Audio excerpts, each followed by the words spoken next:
Civilization 7 has finally hit the wider market. We are no longer in the pre release phase of the game. And I wanted to use this as a quick talk to talk about how much I estimate the game costs to make and how much money that they made in that period before it was open to everyone to play, that basically paying to play on time. So I want to go over that today. Um, I think this is an important title to go over because it has that $100 price point that we've been talking about in the games industry. So let's just get right into it. My name is Ojiro. I've been a game developer for a bit over a decade and a half. Um, yeah, let's just straight up. Civilization 6. This is the last title that they came out with. October 2016. This was a big deal. Generally very positive between recent and all reviews. People love it. Civilization comes out. People are paying $100 to play this game, and we're getting mixed reviews. It is at 52% of them are positive. Common themes that I'm seeing in the negative reviews are I've heard the phrase one step forward, two steps back. I've heard the game is poorly balanced. I've heard that the game is unfinished. It is not a particularly good release considering you're paying $100 to get this game early.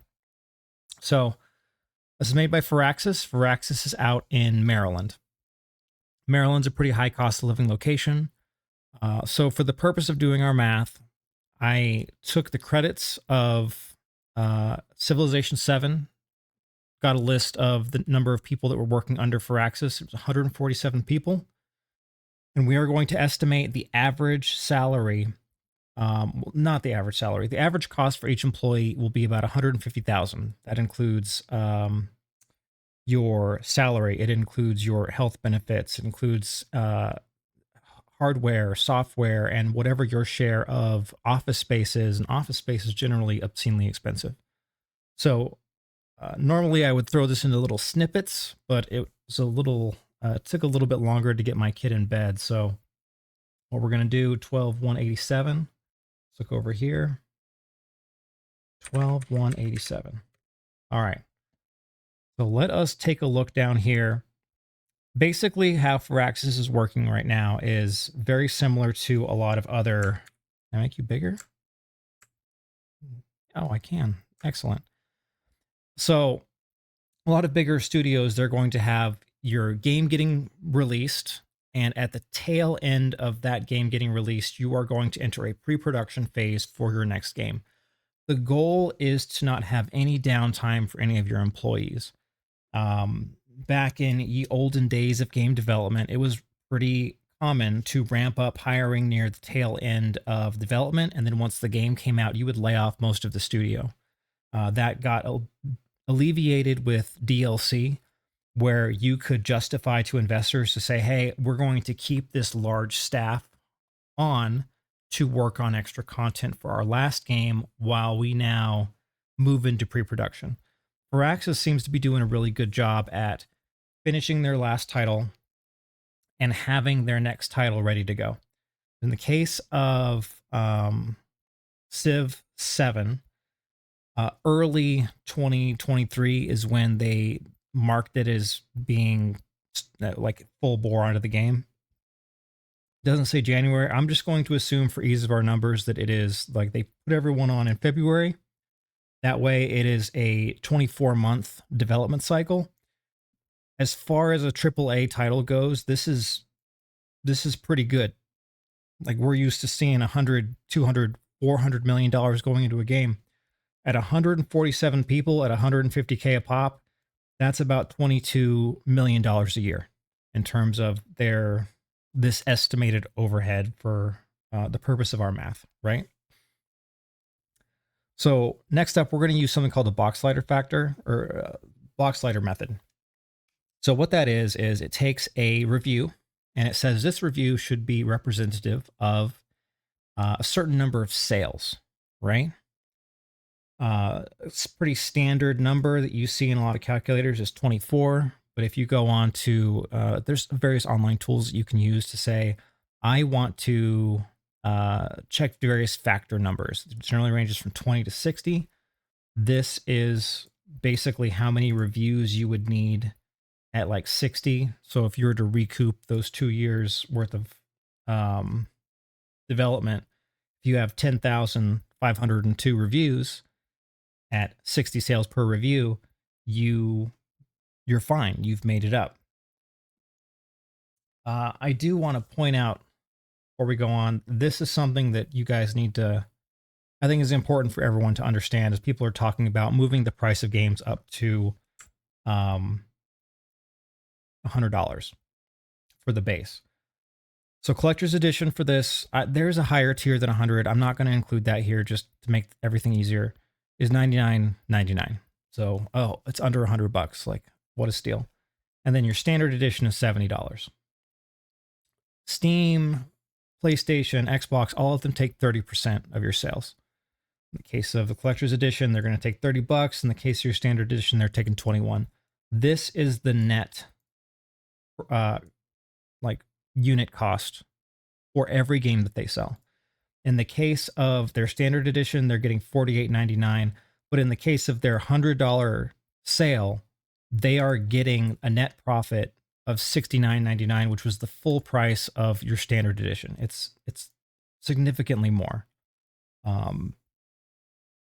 Now, let's take a look really fast at. Okay, so what I did here when I first started looking at this spreadsheet, went over the collector's edition, the standard. I am considering every review that we see as of making this video, which is like 9:50 p.m. Pacific Standard. It's been live for I think 50 minutes. So let's say that all of those reviews are people that were able to play the game on time, and that was just a little over 12,000. This number of people and are going to be considered buying it at where Firaxis is making about $70 per box, right? Or per unit. I have left this blank for now because I'm going to put this number in a little later, like maybe in a week, just for my personal records, to say how many more reviews that we have, minus this number, that are the standard edition. Because we can probably assume that way more people are going to buy the standard edition than they are going to buy the collector's edition. And the thing that blows my mind with all of the numbers that we've run here, I've got this is the current sales estimates. We can estimate using a box slider factor of 24, basically 24 times 12,187. They have made through that estimate a little over $20 million on a game that a lot of people are saying is unfinished, poorly designed. A lot of people are like, look, I'm going to give it a positive review, but honestly, it's not that great at release. Like, I hope they fix it later. By all accounts that I've read here, this is an unfinished game. They had a really solid release with Civ 6, and they needed a reason to justify making another game, and they tried it with some new game mechanics, and those game mechanics are falling flat. It is just... I would not call this a very successful release in terms of ratings. I think if we see even the same number of people buying this, and same number of reviews we see in the collector's edition in the next month, I think it's going to be on track to be pretty profitable pretty fast. They're only spending about $2 million a month.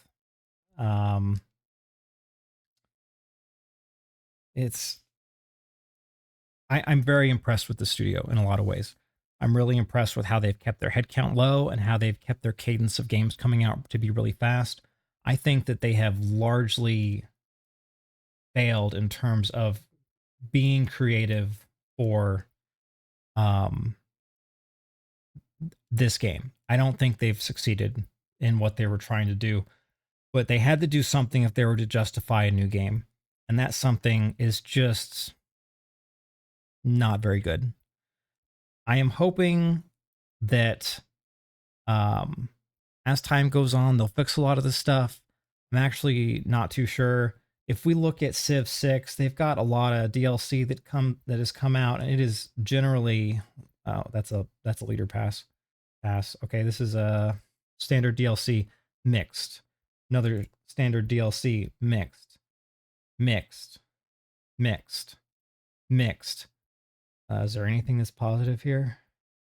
No, it's generally a lot of the content that's come out since Civ 6 is just not particularly very good for the fans of the Civilization series. I'm not huge into Civilization. My favorite title out of Sid Meier is Colonization from back in the day, because any game where I get to stick it to George V, I am all for that. But this is rather disappointing from this team. I'm disappointed. That's pretty much all it is. In the description, I'm going to put this spreadsheet in here. If anyone's actually interested in looking at it, you can duplicate it. I've got some other like math that I've run at the bottom for other games. And then just stick your own numbers in for what you think it should be to kind of get a gauge on its own. In general, I think this is a pretty good exercise for people to judge the financial success of other products. I'm going to be doing this again next week for Avowed, which should be a really exciting release. I'll be talking about that soon because that studio is something special. That's about all I can say about that. Right now, the game hasn't recouped its profit. I fully expect this to recoup, like money. Sorry, not recoup on profit. To actually, I expect it to turn a profit.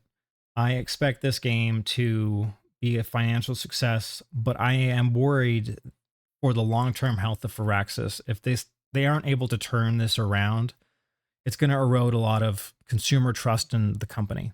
And if you erode that trust, you're going to get a lot less people willing to pay $100 to get a game. And a lot of people want gamers to be paying $100 for games.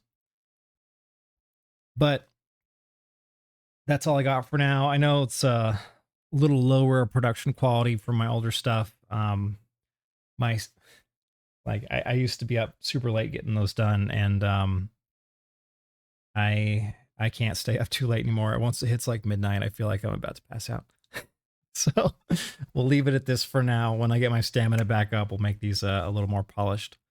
But I super appreciate your time, and I will wish you all a good night, day, or whatever it is, and I hope to see you all again in a future video. Farewell.